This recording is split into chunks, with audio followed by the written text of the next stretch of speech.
Thinking about racing your motorcycle? Well, it's dangerous.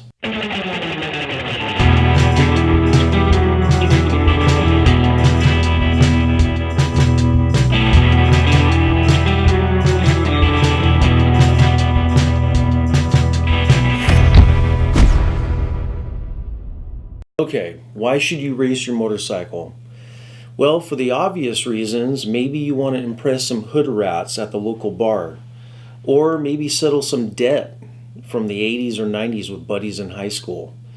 Or you're trying to show off for that local girl around the corner. You want to show her that you're the next Jeremy McGrath or the next Ricky Carmichael. But in this video, I'm going to share one thing that I have acquired over the last 15 years of me racing. Now, before we get into this, let's establish some credibility, shall we? This will be a bit douchey, but it'll save all the comment warriors down below from posting all kinds of nonsense. So let's get this out of the way. For the last 30 years, I've been riding. For the last 15 of those 30 years, I've spent racing in the disciplines of off-road, motocross, GPs, enduro. And for the last 20 years, I've been in the motorcycle industry, rubbing shoulders, asking questions, learning tips and tricks on how to race and how to become a better rider from the likes of Hall of Famers like Ricky Johnson, Gary Jones, Doug Dubach, spending time in the pits of Supercross, motocross with the likes of Andrew Short, Weston Pike, Mike Brown, even Ken Roxon, spending time in the off-road world with likes of icons like Kirk Caselli, Nathan Woods, Bobby Garrison.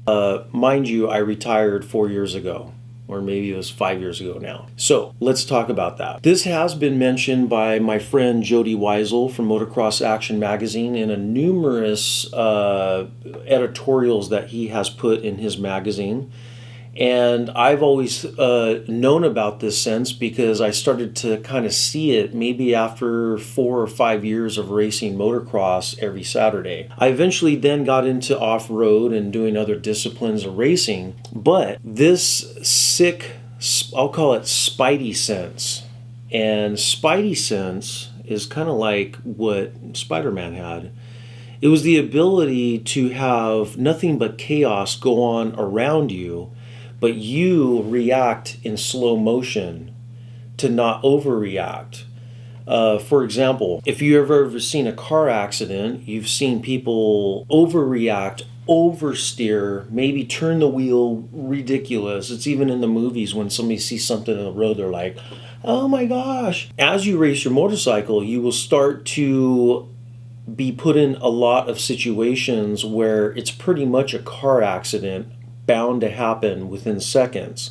But as you get more experience in racing, you start to kind of slow down your decision making and the visual.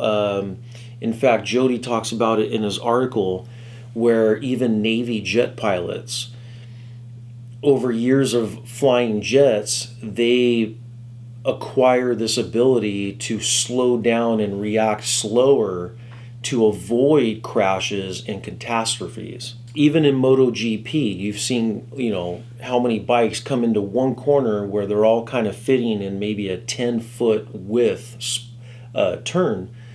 And you're probably wondering yourself, how are they so close together and not coming into each other?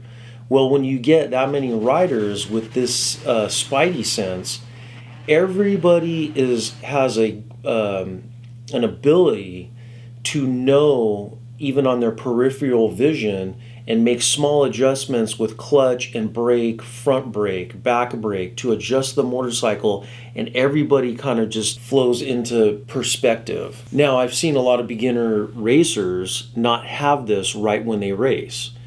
It takes a couple years for them to develop it into like a full beast mode. Now, I will say, once you develop this, as you race, this will transfer onto other things, other sports. You'll notice you'll be able to react, grab a ball, do this. Somebody will drop a glass, you will grab that quicker. Now, how does this turn into riding for you and maybe as you're just starting out to ride your motorcycle? This will build that skill, and this will cross over to riding on the street. You will be able to react to traffic on the roads. You'll be able to react better when you see maybe a cow crossing the path. Because I will tell you, there has been other situations where I've hit stuff in Baja, where the bike has been almost pitched me pitched sideways. After years of racing, I've been able to adjust the bike calmly and not overreact and jump off the bike. Are you guys racers? Let me know what racing has done for your riding abilities in the comments below. And we'll see you on the next one where we talk about why you shouldn't race. And boy, do I got a lot of reasons for that. Make sure you guys hit that subscribe button. Or check out my podcast where I go more into depth about racing, its effects, and its minuses. All in the description box below.